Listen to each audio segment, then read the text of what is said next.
सम्मानित मान्यता प्राप्त स्कूलों के प्रबंधक और प्रधानाध्यापक साथियों, आज उत्तर प्रदेश में आपके पक्ष में माहौल बन गया है कि नई परिस्थितियों में यह सरकार अब आपकी बात सुनेगी और हम चाहते हैं कि आप सभी लोग एकजुट होकर के अपनी आवाज़ बुलंद करें। हम सब लोग साथ में मिलकर के अपनी बात सरकार तक रखें। विभिन्न समस्याएं हैं, जिसमें से पहली बात तो यह है कि उत्तर प्रदेश के प्रत्येक मान्यता प्राप्त विद्यालय में नर्सरी से कक्षा 12 तक के बच्चों को निःशुल्क शिक्षा की सुविधा दिया जाए और बदले में विद्यालय संचालक प्रबंधक को 2000 रुपये प्रति बच्चे प्रति माह की क्षतिपूर्ति दिया जाए, जिससे वह अपने अध्यापकों कर्मचारियों को सम्मानजनक वेतन मानदेय दे सके।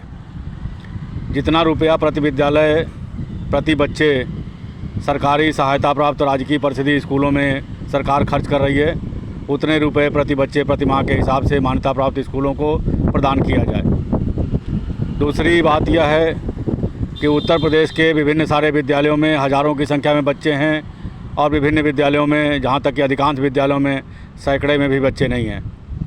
ऐसे में हमारी एक मांग और सुझाव है, सरकार के सामने हमने रख भी दिया है इस बात को, कि प्रत्येक विद्यालय को न्यूनतम प्राइमरी में प्रति कक्षा 30 बच्चे, जूनियर में प्रति कक्षा 45 बच्चे, हाई स्कूल में प्रति कक्षा 60 बच्चे और इंटरमीडिएट में प्रति कक्षा 75 बच्चे दिए जाएं। उसके बाद जो बच्चे बच रहे हैं उन्हें विद्यालयों में अतिरिक्त वर्ग की मान्यता देते हुए उन्हें प्रदान किया जाए। राजकीय परिषदीय सहायता प्राप्त और मान्यता प्राप्त वित्तविहीन विद्यालयों में, सभी प्रकार के विद्यालयों में यह छात्र संख्या डिसाइड किया जाए, यह छात्र संख्या प्रतिबंधित किया जाए विभिन्न अन्य परिषदों की तरह से, जिस तरह से बार काउंसिल, नर्सिंग काउंसिल और एनसीटी आदि जो काउंसिल हैं, फार्मेसी काउंसिल है, उन सब में संख्या निर्धारित है।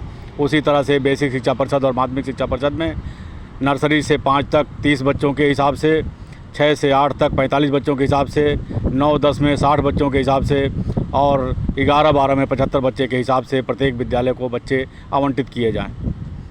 इस हिसाब से प्रत्येक बच्चे के पर 2000 रुपये प्रति बच्चे प्रति माह क्षतिपूर्ति भी प्रदान किया जाए।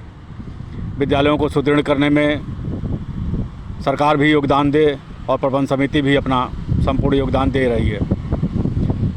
इसके बाद अस्थायी मान्यता प्राप्त जूनियर हाई स्कूल जो बचे हुए हैं उन्हें अनुदानित किया जाए और उनके प्राइमरी प्रभाग को वेतन भुगतान किया जाए।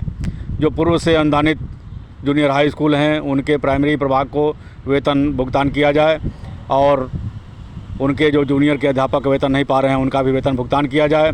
इनको पुरानी पेंशन योजना से लाभान्वित किया जाए, त्रिभाषा अनुदान का भुगतान किया जाए और इसके बाद जो प्रमुख है, हज़ारों की संख्या में अवैधानिक तरीके से प्री प्राइमरी कक्षाएं लोग संचालित कर रहे हैं, उनके मान्यता की प्रक्रिया बनाई जाए, उनका एक शुल्क निर्धारित किया जाए और नर्सरी KG1 KG2 की मान्यता इन विद्यालयों को प्रदान किया जाए, जो हज़ारों की संख्या में किडजी, प्लेवे, बचपन आदि के नाम पर संचालित हो रहे हैं।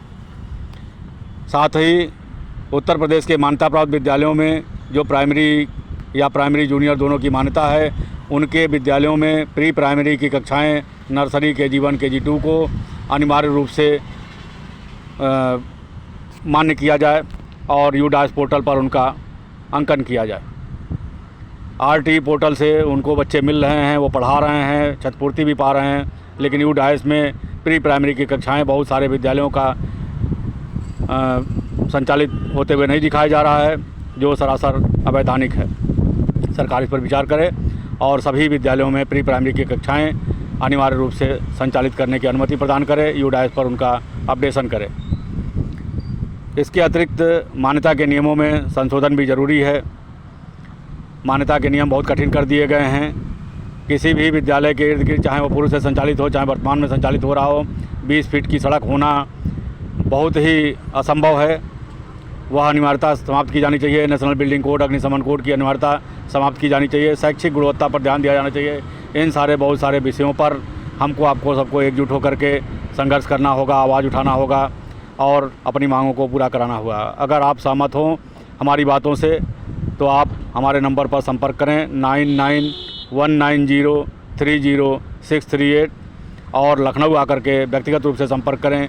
जगह जगह मीटिंग कराएं, जगह जगह आवाज़ उठाएं, जगह जगह अपनी बात रखें।